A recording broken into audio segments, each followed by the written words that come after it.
Tuangazie taarifa nyingineo ambapo Kanisa Katoliki limefanya matembezi ya kuchangisha fedha zitakazosaidia katika ujenzi wa makao ya vijana yatakayosaidia kutoa mafunzo na kusaidia kurekebisha tabia. Matembezi hayo yakiongozwa na Padri George Paranei yameendelezwa kutoka mji wa Maria, eneo la Subukia, na kuelekea hadi eneo la Upper Hill hapa jijini Nairobi.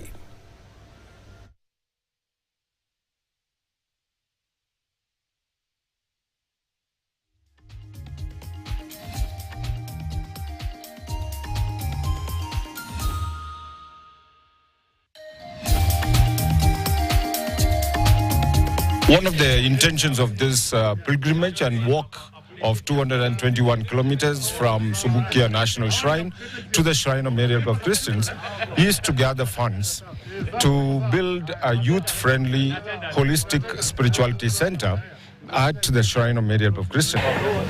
The Marian Shrine Spirituality Center is to be a